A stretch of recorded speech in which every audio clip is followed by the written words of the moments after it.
దేవుని పరిశుద్ధమైన నామానికి స్తోత్రములు. కర్మేలు అగ్ని అనేటువంటి మా ఈ ఆధ్యాత్మిక కార్యక్రమాన్ని, దేవుని యొక్క మాటలను, దేవుని యొక్క వాక్యాన్ని వినడానికి దేవుని యొక్క సన్నిధిలో ఏకీభవించినటువంటి ప్రతి ఒక్కరికి, యవన బిడ్డలకు, సహోదరులకు, ప్రతి ఒక్కరికి, పెద్దవారికి అందరికి కూడా ప్రభునామంన వందనాలు తెలియజేస్తూ ఉన్నాం. చిన్న బిడ్డలందరికీ కూడా దీవెనలు తెలియజేస్తూ ఉన్నాం. ఎలా ఉన్నారండి మీరందరూ? బాగున్నారా? ప్రియ దేవుని బిడ్డలారా, మనము దేవుని యొక్క వాక్యాన్ని ధ్యానం చేసుకుంటా ఉన్నాం, దేవుని మాటలు వింటూ ఉన్నాం. మీరందరూ కూడా దేవుని యొక్క మాటలు వింటూ ఆత్మీయ జీవితంలో బలపరచబడుతూ ఉన్నారని, ఆత్మ సంబంధమైనటువంటి మార్గంలో నడవటానికి ఇష్టపడుతున్నారని నేను నమ్ముతా ఉన్నాను. దేవుడు మిమ్మల్ని అందరినీ ఆశీర్వదించునుగాక. ఆమేన్. ప్రియ దేవుని బిడ్డలారా, దేవుని యొక్క వాక్యాన్ని మనము చదువుకొని ధ్యానం చేసుకుందాం. యోహాను రాసినటువంటి ప్రకటన గ్రంథము 1వ అధ్యాయము 3వ వచనంలో మనము ఒక మాట ధ్యానం చేసుకుందాం. ఆల్రెడీ మనము ఒక మాట అందులో గడిచినటువంటి 2 ఎపిసోడ్స్లో మనము చదువుట అనేటువంటి పదాన్ని ధ్యానం చేసుకున్నాం. చదువుతున్నాను 3వ వచనం మరొకసారి చూడండి. సమయము సమీపించినది కనుక ఈ ప్రవచన వాక్యములు చదువువాడును వాటిని విని ఇందులో వ్రాయబడినటువంటి సంగతులను గైకొనువారును ధన్యులు. ప్రియ దేవుని బిడ్డలారా, గడిచినటువంటి 2 ఎపిసోడ్స్లో కూడా ఈ వచనాన్ని మనం చదువుకున్నాము, ధ్యానం చేసుకున్నాం. ముగింపుగా ఈ 3వ ఎపిసోడ్లో ఇందులో వ్రాయబడినటువంటి మరొక మాట వినుట, విని అనేటువంటి మాట అక్కడ వ్రాయబడింది. వాటిని విని, ఈ ప్రవచన వాక్యములను చదువువాడును అనేటువంటిది ధ్యానం చేసుకున్నాం. వాటిని విన్నటువంటి వాటిని గైకొను వారు ధన్యులు. అంటే రెండవదిగా వినటం వలన కూడా మనకు ధన్యులంగా ఎంచబడతాం. మూడవదిగా గైకొన్నటువంటి వారు ధన్యులుగా ఎంచబడతాం. రెండవ మాటను వినటమును గురించినటువంటి కొన్ని అంశాలు మనము జ్ఞాపకం చేసుకొని ధ్యానం చేసినట్లయితే, యెషయా గ్రంథము 1వ అధ్యాయములో 19వ వచనంలో, మీరు సమ్మతించి నా మాట వినిన ఎడల మీరు భూమి యొక్క మంచి పదార్థములను అనుభవింతురు. దేవుడు మనకి ఇక్కడ ఒక ఆశీర్వాదాన్ని చూపిస్తూ ఉన్నాడు. భూమి యొక్క మంచి పదార్థములను మీరు అనుభవించేటువంటి వారుగా ఉంటారు.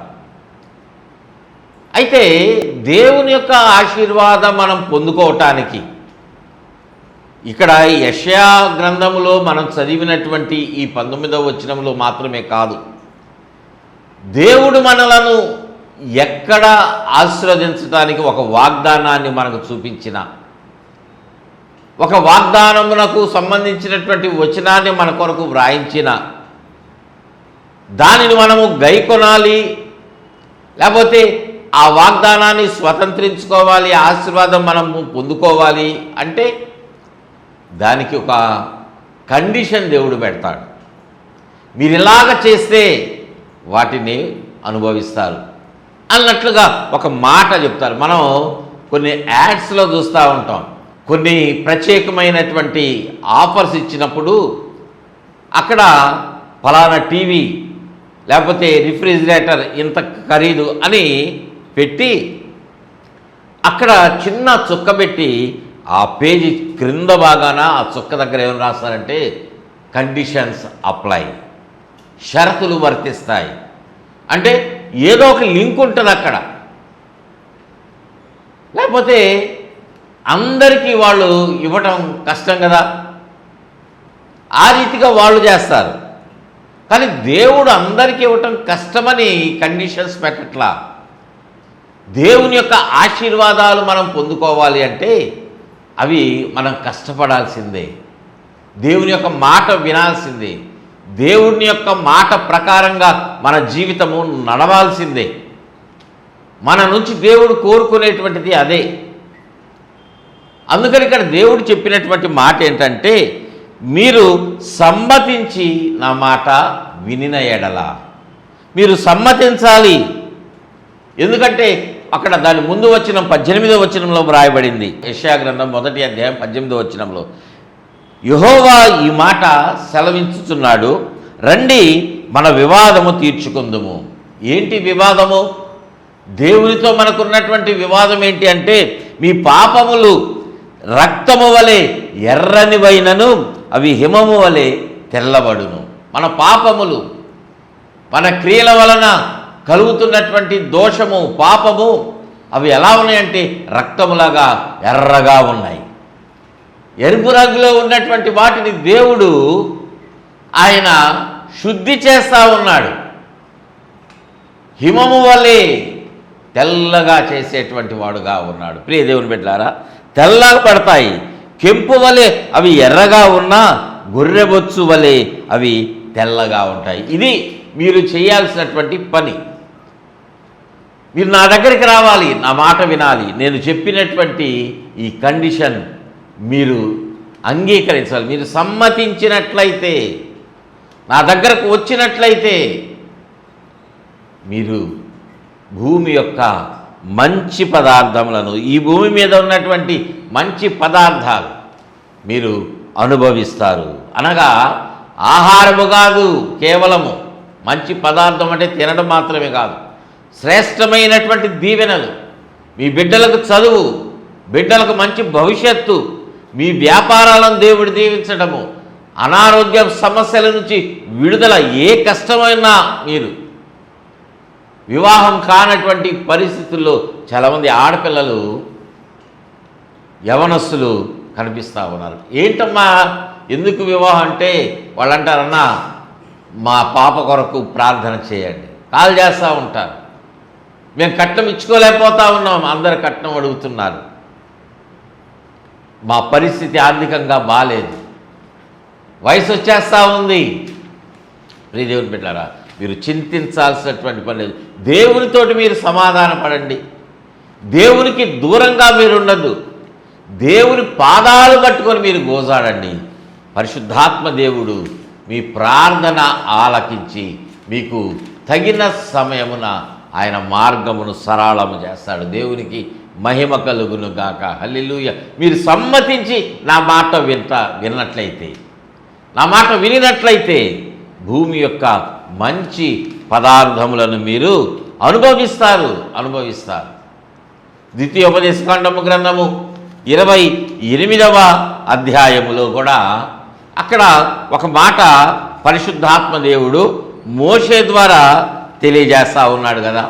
ద్వితీయోపదేశకాండము గ్రంథము 28వ అధ్యాయము 1వ వచనములో మనం చూసినట్లయితే, నీవు చూడండి బైబిల్స్ తీసుకొని, నీ దేవుడైన యెహోవా మాట శ్రద్ధగా విని.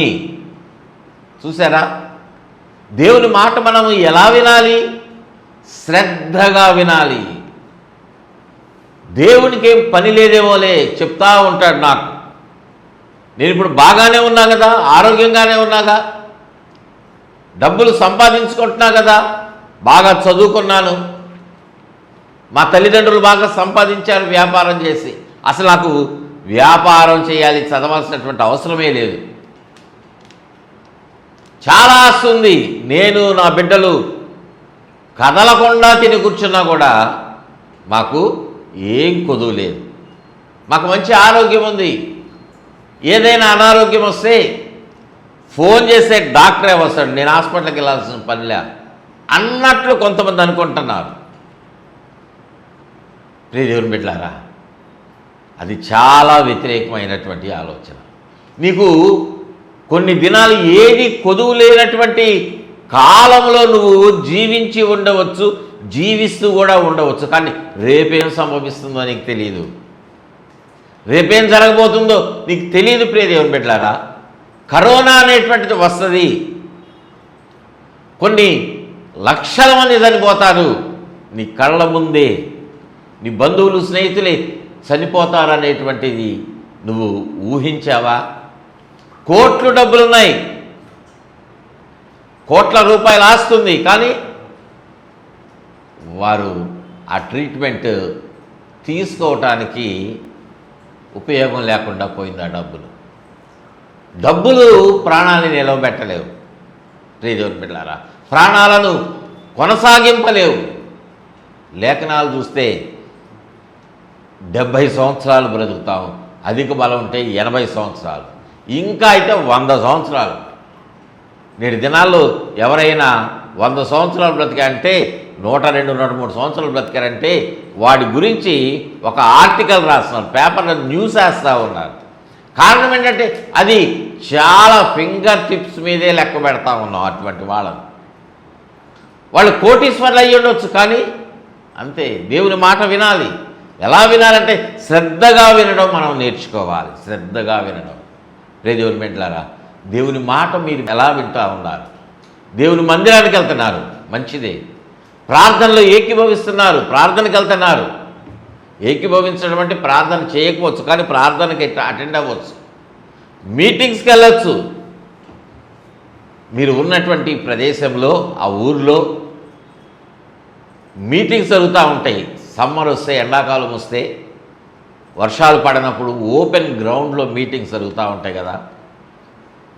మందిరాల్లో కూడా ప్రత్యేకంగా కొంతమంది అభిషేకించబడినటువంటి దైవజనులను, ప్రవక్తలను, వాక్యోపదేశకులను పిలిపించి వాక్యం చెప్తా ఉన్నారు కదా, చెప్పిస్తూ ఉన్నారు. వేల రూపాయలు, లక్షల రూపాయలు ఖర్చు అవుతూ ఉంది కదా. అయితే వేల మంది వస్తూ ఉన్నారు, ఎంతమంది వింటున్నారు వాక్యం కూర్చొని? శ్రద్ధగా ఎంతమంది వింటున్నారు?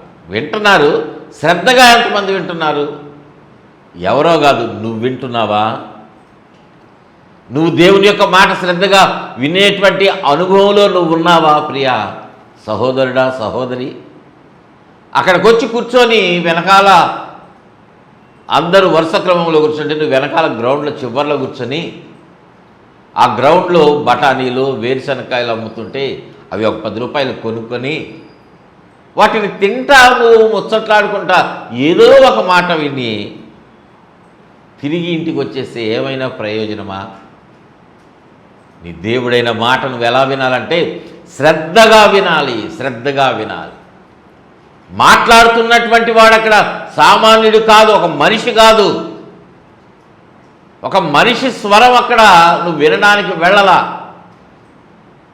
ఒక 20 రూపాయలు పెట్రోల్ ఖర్చు పెట్టుకొని, ఒక 100 రూపాయలు ఆటోలు పెట్టుకొని నువ్వు వెళ్ళలా. సరదాగా టైంపాస్ కోసం కాదు నువ్వు వెళ్ళేది. దేవుని యొక్క మాట, సర్వమును సృష్టించినటువంటి దేవుని యొక్క మాట, నిన్ను ఆశీర్వదించడానికి ఆయన దిగి వచ్చినటువంటి వాడుగా ఉన్నాడు. ఆ దేవుని మాట నిన్ను రక్షించడానికి ఈ లోకములో సమస్తమును విడిచిపెట్టి నీ కొరకు ఈ లోకంలో జన్మించినటువంటి దేవుని మాట వినడానికి వచ్చావు. దేవుని స్వరమును వినాలి. ఒక మానవ స్వరం వింటే నీకు దేనికి ప్రయోజనం లేదంతే, ఏమాత్రం ఉపయోగం లేదు. కానీ దేవుని యొక్క స్వరం వింటే, దేవుని యొక్క మాట వింటే నీ జీవితాలకు అది వెలుగుమయంగా ఉంటుంది. నువ్వు చీకట్లో ఉన్నావేమో ప్రియా దేవుని బిడ్డ, నీ బ్రతుకు చీకటిమయంగా కనిపిస్తూ ఉన్నదేమో నీకు. కొంతమంది జీవితాలు ఇలానే ఉన్నాయి. శారీరకంగా, భౌతికంగా వాళ్ళు మంచి లైట్లో ఉండొచ్చేమో, ఖరీదైనటువంటి లైటింగ్ పెట్టుకొని ఇంట్లో, బజార్లో కూడా వెళ్ళొచ్చు. క్షేమంగా ఉన్నటువంటి స్థితిలోనే వాళ్ళు వెళుతున్నట్టుగా జీవితాలు అనిపిస్తాయి, కానీ వాళ్ళ జీవితాల్లో సంతోషం లేదు. శరీర సంబంధంగా చూస్తే కుటుంబంలో భార్యాభర్తల మధ్యలో సమాధానం లేనటువంటి దినములు చాలామంది జీవితాల్లో గడిచిపోతూ ఉన్నాయి. దేవుని యొక్క మాట మనము శ్రద్ధగా వినాలి. నీ పై అధికారి వస్తే, నువ్వు పనిచేస్తున్నటువంటి స్థలములో నీ యజమానుడు, నీ అధికారి, నీ ఆఫీసర్ వచ్చి నిలబడి ఏదైనా మాట్లాడితే ఎలా వింటావు? ఒక మినిస్టర్ వస్తే, చీఫ్ మినిస్టరు, ప్రైమ్ మినిస్టరు ఏదైనా ఒక సభలో మాట్లాడుతూ ఉంటే నీకేమి వరం ఇస్తారో ఏమి నువ్వు లాభం పొందుకోవటానికి ఎలాంటి వరాలు ఇస్తాడో అన్నట్లుగా నువ్వు ఆశతో జాగ్రత్తగా వింటావుగా. మరి వాటన్నిటినీ కలుగు చేసినటువంటి నీకు మంచి ఆరోగ్యాన్ని ఇచ్చినటువంటి దేవుని మాట నువ్వు ఎందుకు వినవు? ముఖ్యమంత్రి, ప్రధానమంత్రి కొన్ని స్కీమ్స్ పెడతారు హెల్త్కి సంబంధించినటువంటివి. ఎల్ఐసి వాళ్ళు కొన్ని స్కీమ్స్ పెడతారు. నీ హెల్త్కి 5 లక్షలు, 10 లక్షలు, 20 లక్షలు నువ్వు హాస్పిటల్లో అడ్మిట్ అయితే మేము ఇంత ఆ డబ్బులు ఇస్తామని పెడతారు. మంచిదే. వారు అనారోగ్యం వస్తే నీకు సహాయం చేస్తారు. కానీ దేవుడు ఎలా ఉన్నాడో తెలుసా? అనారోగ్యం రాకుండానే నీకు సహాయం చేసి ఆశీర్వదిస్తాడు. దేవునికి మహిమ కలుగును గాక. హల్లెలూయా. అనారోగ్యం వస్తే తగ్గించడం మాత్రమే కాదు, నువ్వు ఆరోగ్యంగా ఉన్నావంటే దేవుడి కృపే. కొంతమంది అంటారు నాకు 70 సంవత్సరాలు వచ్చినాయండి, నాకు బీపీ లేదు, షుగర్ లేదు. కొంతమంది అంటారు ఈ మాట. ప్రియ దేవుని బిడ్డలారా, మనము ఆరోగ్యంగా ఉండాలి అంటే ఆ దేవుని యొక్క ఉచితమైన కృపే. నీకు మంచి ఆరోగ్యాన్ని ఇస్తున్నటువంటి దేవుని యొక్క మాట నువ్వు ఎలా వింటా ఉన్నావు? ప్రియ దేవుని బిడ్డలారా, శ్రద్ధగా వింటున్నావా? శ్రద్ధ వహిస్తున్నావా? నువ్వు శ్రద్ధగా దేవుని యొక్క మాట వింటే నువ్వు ధన్యుడివి. దేవునికి స్తోత్రం చెల్లిద్దాం. హల్లెలూయా. నాకు ఆస్తి ఉంది, నాకు ఆరోగ్యం ఉంది, మంచి కారు ఉంది. నో, వాటి వల్ల నువ్వు ధన్యుడివి కాదు. దేవుని యొక్క కృప నీకు తోడుగా ఉండి దేవుని యొక్క మాట నువ్వు విని దానిని గైకొని దేవుని యొక్క ఆజ్ఞల ప్రకారంగా నువ్వు నడిస్తేనే నువ్వు పరలోకం చేరతావు. చూడు, పరలోకంలో చేరినటువంటి వాడే ధన్యుడు. దేవునికి మహిమ కలుగును గాక. హల్లెలూయా. కోట్లాది రూపాయలు, కోట్లు ఆస్తి ఉండి నరకానికి వెళ్ళి అగ్నిగుండంలో కాలిపోయి నశించిపోతూ కేకలు పెడతా ఉంటే ఏం ఉపయోగం? నీకున్నటువంటి కోట్లాది రూపాయలు అగ్నిగుండంలో నుండి నిన్ను పరలోకానికి చేర్చలేవు.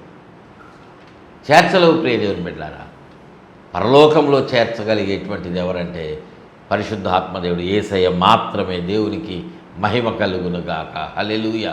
అటువంటి దేవుని యొక్క మాటను ఎలా వినాలంటే శ్రద్ధగా వినాలి. దేవునికి స్తోత్రం చెల్లిద్దాము. హల్లెలూయా. మరొక మాట మనము చదువుకున్నట్లయితే ఇర్మియా గ్రంథములో 19వ అధ్యాయం 1వ వచనము నుండి 5వ వచనం వరకు, 1వ వచనంలో వ్రాయబడినటువంటి మాట యెహోవా ఇలాగూ సెలవిస్తా ఉన్నాడు.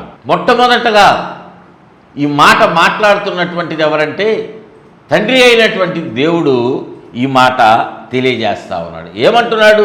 ప్రవక్తతోటి దేవుడు ఇర్మియా ప్రవక్తకు ఏం తెలియజేస్తాడంటే, నీవు వెళ్ళి కుమ్మరి చేయు మంటి కూజాను కొని జనుల పెద్దలలో కొందరిని, వినండి జాగ్రత్తగా, జనుల పెద్దలలో కొందరిని, యాజకుల పెద్దలలో కొందరిని పిలుచుకొని పోయి. ఎవరిని పిలవాలి? ఉన్నటువంటి ప్రజల పెద్దలను కొందరిని పిలువు. యాజకుల్లో పెద్దలను కొంతమందిని నువ్వు సమకూర్చుకో, వారిని పిలువు. పిలిచి నేను నీతో చెప్పేటువంటి మాటలు నువ్వు వారికి ప్రకటించుము. దేవునికి మహిమ కలుగును గాక. హల్లెలూయా. దేవుడు ఏది చేసినా ఒక ఆశీర్వాద వచనమును మనకు చెప్పినా, చేయాలనుకున్నా, లేకపోతే ఒక ఆశీర్వాదమును మనకు ఇవ్వటానికి ఆయన సిద్ధంగా ఉన్నాడు. ఆశీర్వాదం మనం పొందుకోవాలంటే దేవుడు ముందుగా చెప్తాడు, నువ్వు ఇలా నడువు, ఇట్లా చెయ్యి, ఇలా చేస్తే నీకు ఈ ఆశీర్వాదం. అబ్రహామా, నువ్వు అబ్రహంగానే ఉన్నావు కదా, నీ బంధువుల యొద్ద నుండి, నీ తండ్రి ఇంటి నుండి, నీ స్నేహితుల దగ్గర నుంచి, నీ దేశము నుండి, నీ ఇంటి నుండి బయలుదేరి నేను చెప్పేటువంటి దేశానికి బయలుదేరి వెళ్ళు అన్నాడు. ఏం మాట్లాడు అబ్రహాం? అబ్రహంగానే ఉన్నాడు, ఇంకప్పుడు విశ్వాసులకు తండ్రిగా మార్చబడాల. కానీ అబ్రాముగా ఉన్న లోబడి నడిచాడు, లోబడి వెళ్ళాడు, విడిచిపెట్టమన్నటువంటి వాటన్నిటినీ విడిచిపెట్టాడు. ఎట్లా నడవాలో, ఏ దేశంలో పొడవున వెడల్పున దానికి ఇస్తానంటే నడిచాడు. వృద్ధాప్యంలో ఉన్నటువంటి అబ్రహాముకి దేవుడు అంటున్నాడు, ఇదిగో ఆకాశంలో ఉన్నటువంటి నక్షత్రాలు చూడు, సముద్రం ప్రక్కన ఉన్నటువంటి ఆ ఇసుక రేణువులను చూడు, వాటిని లెక్కించగలవా? అంతటి ఆశీర్వాదం నేను నీకు ఇస్తాను అబ్రహమా, నీ సంతానాన్ని నేను అటువంటి రీతిగా అనుగ్రహిస్తాను అని దేవుడు చెప్తే అబ్రహాము నమ్మాడు, విశ్వసించాడు. వినటం మాత్రమే కాదు, దాని ప్రకారం చేసినటువంటి వాడుగా ఉన్నాడు. కనుకనే అబ్రాముగా ఉన్నటువంటి వ్యక్తి అబ్రహాముగా తయారై మనకందరికీ కూడా తండ్రిగా, విశ్వాసులంగా ఉన్నటువంటి మనకు తండ్రిగా ఆయన కనిపిస్తూ ఉన్నాడు. దేవునికి మహిమ కలుగును గాక. హల్లెలూయా. వృద్ధాప్యంలో 25 సంవత్సరాలు దేవుడిచ్చినటువంటి ఆశీర్వాదం కొరకు ఎదురు చూస్తూ విశ్వాసంలో నుండి తొలగిపోకుండా ముందుకు నడిచినటువంటి వాడు. అది దేవుని యొక్క మాట వినడం అంటే. చెవులతో విని వదిలిపెట్టడం కాదు, దానిని మనం గైకొనాలి, దానిని మనం చెప్పింది చేయాల్సిందే. ఒక ప్రకటన చేశాడు అబ్రహాంతో, దేవుడు చెప్పాడు, అబ్రహాం చేశాడు. ఇక్కడ ఇర్మియా ప్రవక్తతో అంటున్నాడు, నీవు వెళ్ళి ఇశ్రాయేల్ పెద్దలను, యాజకులను నీవు కొందరిని సమకూర్చి వాళ్ళతో ప్రకటించు. ఎందుకయ్యా అంటే అక్కడ అంటున్నటువంటి మాట, ఇట్లనము యూదా రాజులారా, యెరూషలేము నివాసులారా, ఓ యెరూషలేములో ఉన్నటువంటి పట్టణస్థులారా, నివాసులారా, మీరందరూ వినండి. దేవుడు అనేక మందితోటి అనేక సార్లు మాట్లాడుతున్నటువంటి మాట, నా మాట వినండి. ఏమంటున్నాడు అంటే, ఇదిగో ఈ యొక్క సమాచారము వినేటువంటి వారి చెవులు గింగురుమనునంత కీడు నేను ఈ స్థలము మీదకు నేను రప్పింపబోతా ఉన్నాను. కీడు రాబోతా ఉంది. ఆ కీడుని గురించి నేను చెప్తే మీ చెవులు గింగురులాడిపోతాయి. అంటే దేవుడు శాపమును చూపించేటువంటి సమయమున మనలను శిక్షించడానికి ముందుగా ఒక హెచ్చరిక ఇస్తా ఉన్నాడు.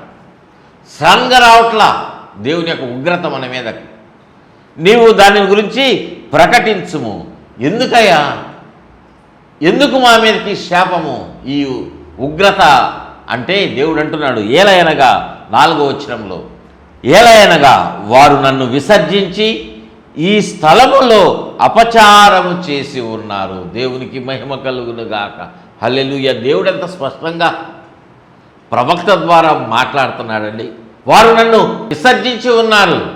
దేవుని విడిచిపెట్టినటువంటి అనుభవము యూదావారులారా, యెరూషలేము నివాసులారా మీ జీవితాల్లో ఉన్నాయి.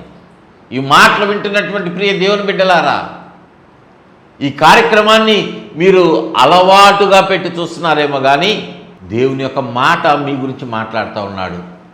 దేవుడు తన ప్రణాళిక తెలియజేస్తూ ఉన్నాడు. మీరు రక్షించబడాలనేటువంటిది దేవుని యొక్క చిత్తం. ఆశీర్వదించబడాలి, ఆశీర్వదించబడిన అనుభవంలో ఉండాలనేటువంటిది దేవుని యొక్క ఉద్దేశము. మీరు దేవుని విసర్జించి ఉన్నారు. దేవుని విసర్జించితే దేవుడు దానిని తట్టుకోలేడు అంటున్నాడు. ఈ స్థలములో అపచారము చేసి ఉన్నారు. దేవుణ్ణి విడిచిపెడితే మనం ఏం చేస్తామంట? అపచారం చేస్తాం. దేవునికి ఇష్టం కాని కార్యాలు మన జీవితంలోనికి మనం అనుమతిస్తాం. దేవునికి ఇష్టమైన వాటన్నిటినీ విసర్జించేస్తున్నాం. ఈ క్రియ మీ జీవితంలో ఉన్నదేమో జాగ్రత్తగా వినండి, సరిచేసుకోండి. మీరు చూసుకోండి మీ జీవితాలను, ఎక్కడ దేవునికి వ్యతిరేకంగా ఉన్నారో చూసుకొని సరి చేసుకోవాలని దేవుడు ఈ మాటను మీతో మాట్లాడుతున్నాడు. నీకోసమే ప్రియ దేవుని బిడ్డ, ప్రియ ఎవరి బిడ్డ, తల్లిదండ్రుల మాట నువ్వు వినకపోవచ్చేమో, నీ అధికారుల మాట నువ్వు వినకుండా చట్టమును కూడా నువ్వు ధిక్కరించి లంచాలు తీసుకుంటున్నటువంటి అనుభవంలో ఉన్నారేమో. ఎందుకు మాట్లాడుతున్నాడు దేవుడు ఈ మాటలు తెలియదు. మీ బ్రతుకులు మారాలి. మీరు దేవుని యొక్క ఉగ్రతకు గురి కావద్దు. వారెవరైనను, వారి తల్లిదండ్రులైనను, యూదా రాజులైనను ఎరుగని అన్య దేవతలకు దానిలో రూపము చేసి నిరపరాధుల రక్తము చేత ఈ స్థలమును నింపేశారు.